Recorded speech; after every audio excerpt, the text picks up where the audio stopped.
સમગ્ર ગુજરાતમાં નાત જાતના ભેદભાવ વગર જરૂરિયાતમંદ 350 પરિવારોને ઘરનું ઘર બનાવી અર્પણ કરનાર Khajurbhai રાધનપુરમાં Saraswati complex મસાલી road Momai enterprise ખાતે ઉદ્ઘાટન કર્યું. ખજૂરભાઈના બ્રાન્ડનું શુદ્ધ ઘાણીના સિંગ તેલનું રાધનપુર મસાલી રોડ ખાતે પોતાની નામ અને બ્રાન્ડવાળા શુદ્ધ સિંગ તેલના સ્ટોરનો શુભારંભ કરાવ્યો. તેના રાધનપુર અને સાંતલપુરના ડીલર રામજીભાઈ સુસરા તેમનો કોન્ટેક્ટ નંબર 9106101018 અને 7383040004 અને 6354371047. આજની યુવા પેઢી એ વ્યસનથી મુક્ત રહી સારા મિત્રોની સંગત સાથે જરૂરિયાતમંદોને મદદરૂપ બનવા ખજૂરભાઈની અપીલ.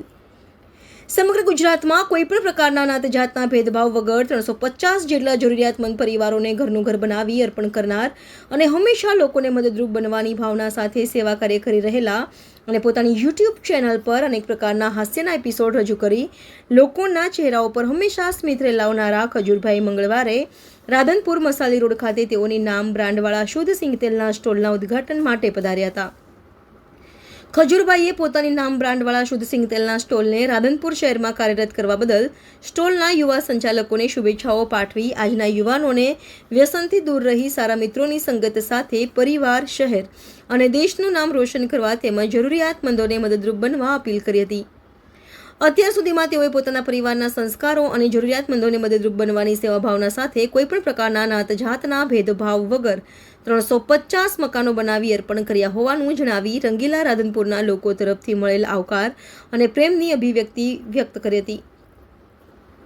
રાધનપુરના આંગણે પધારેલા ખજૂરભાઈ અને ઉત્તર ગુજરાતમાં લોકગાયક તરીકે આગવી ઓળખ ઊભી કરનાર વિપુલ સુસરા અને રાધે શ્યામપુરી બાપુ રાધનપુર ધારાસભ્ય શ્રી લવિંગજી સોલંકીના પુત્ર નરસિંહભાઈ ઠાકોર સાથે અજયભાઈ રાણા સાથે લક્ષ્મણભાઈ આહિર, મહેશભાઈ ઠક્કર, જીઆઈડીસી પ્રમુખ સહિત અન્ય મહાનુભાવો અને સાધુ સંતો અને આમ જનતા મોટી સંખ્યામાં ઉપસ્થિત રહ્યા હતા અને ખજૂરભાઈના દર્શન કરી ધન્યતા અનુભવી હતી. આ પ્રસંગે ખજૂરભાઈને જોવા અને તેમની બ્રાન્ડનું તેલ ખરીદવા મોટી સંખ્યામાં લોકો ઉપસ્થિત રહ્યા હતા. આગેવાનો અને યુવાનો દ્વારા સ્વાગત કરવામાં આવ્યું હતું. રાધનપુરમાં ખજૂરભાઈને ભરપૂર પ્રેમ મળ્યો. લોકો જોવા, ખજૂરભાઈના દર્શન કરવા લાઈનોમાં મહિલાઓ જોવા મળી. શું કહેવા માંગે છે? બપોરે 1 વાગ્યાનો સમય હતો અને મને હું ક્યારે એક્સપેક્ટેશન કોઈ વસ્તુથી રાખતો નથી. એટલે જ્યારે હું આજે ખજૂરભાઈનું જે શુદ્ધ સિંગ તેલના આઉટલેટમાં રાધનપુરમાં આવું છું અને જે પબ્લિક જોઉં છું, બપોરે 1 વાગે અમુમન એવું હોય છે કે તમને ક્યારેય પબ્લિક કોઈ કાર્યક્રમમાં, ગુજરાતનો કદાચ હું મારી જાતને બહુ ધન્ય સમજુ છું કે એકમાત્ર એવો કલાકાર છું કે જેને 1 વાગે પણ મા, બેન, દીકરીઓ પોતાના કામ છોડીને, પોતાની રસોઈ છોડીને મારા માટે આટલી જનમેદનીમાં લોકો રાધનપુરમાં આવે છે. એટલે રાધનપુરનો ખૂબ ખૂબ આભાર, ગુજરાતની જનતાનો ખૂબ ખૂબ આભાર કે તમે તમારા ખજૂરને હર હંમેશ પ્રેમ આપ્યો છે. મારા કોઈ પણ સાહસને પણ તમે આવકાર્યું છે. એટલે રાધનપુરની જનતાનો ખૂબ ખૂબ આભાર. આ વિસ્તારમાં આવ્યા, આટલો પ્રેમ જોવા મળ્યો. આપનું સિંગતેલ પણ આપણે બજારમાં મૂક્યું છે, તો આ વિસ્તારની જનતાને શું સંદેશો આપવા માંગો? બસ આ વિસ્તારની જનતાનો એ સંદેશ આપવા માંગુ છું કે થોડું ખાવ પણ સારું ખાવ. ખજૂરભાઈનું જે શુદ્ધ સિંગતેલ છે એ સિંગતેલના ઘણા ફાયદા છે. તમે કપાસિયા તેલ ખાવ છો કે પામોલી તેલ ખાવ છો, આપણી જનરેશને ક્યારેય સિંગતેલને પ્રાધાન્ય નથી આપ્યું. એટલે ગુજરાતની જનતાને, આપણી ગુજરાતીઓની જે આબોહવાને અનુકૂળ કોઈ તેલ હોય તો એ સિંગતેલ છે. એટલે એને સપોર્ટ કરો, એને પ્રેમ આપો. અને મારી ગણતરી હંમેશા એ જ રહી છે કે ગુજરાતની જનતા ફાસ્ટ ફૂડ છે, હોટલ છે, ઘર છે, મકાન છે, દુકાન છે, એ જગ્યા પર લોકો સિંગતેલની મહત્વતા સમજે અને શુદ્ધ સિંગતેલ પોતાના ઘરના રસોડામાં વાપરે. સોશિયલ મીડિયામાં ખજૂરભાઈનું મોટું નામ છે અને ખૂબ લોકો જોતા હોય છે. તો સોશિયલ મીડિયામાં ઘણી બધી સારી કન્ટેન્ટો આવતી હોય, ખરાબ પણ આવતી હોય છે. કેવી જોવી જોઈએ લોકોને?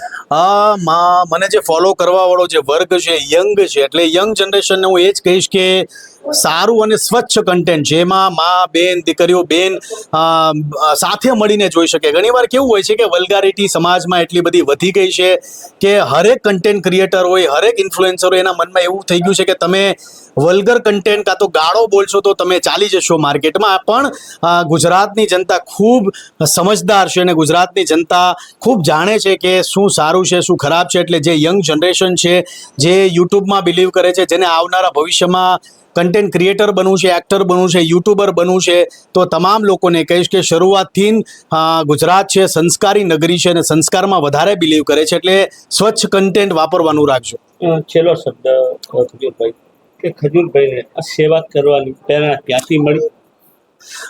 હું નાનપણથી બ્રાહ્મણ પરિવારમાંથી હું આવું છું અને મેં ક્યારેય નાત જાતમાં બિલીવ નથી રાખ્યું. કોઈ પણ વર્ગનો વ્યક્તિ હોય જેને જરૂર છે એના માટે હું હંમેશા ઊભો રહ્યો છું. એટલે નાનપણથી જ મા બાપના એવા સંસ્કાર છે, મારા મા બાપના આશીર્વાદ છે કે નાનપણથી જ અમને બધા ભાઈઓને બહેનોને એક જ સંસ્કાર આપ્યા છે કે કદાચ તમારી પાસે 10 રૂપિયા હોય તો 4 રૂપિયા ગરીબો પાછળ વાપરો. તમે કદાચ કોઈની પાછળ 10 રૂપિયામાંથી 4 રૂપિયા વાપરશો તો મહાદેવ તમને 10 ગણા આપશે. એટલે એ ભાવનાની સાથે જ નાનપણથી જ અમે બધા ભાઈઓ આવી જ પ્રેરણાથી આગળ વધી રહ્યા છે અને મા બાપના આશીર્વાદથી અમે આગળ વધી રહ્યા છીએ.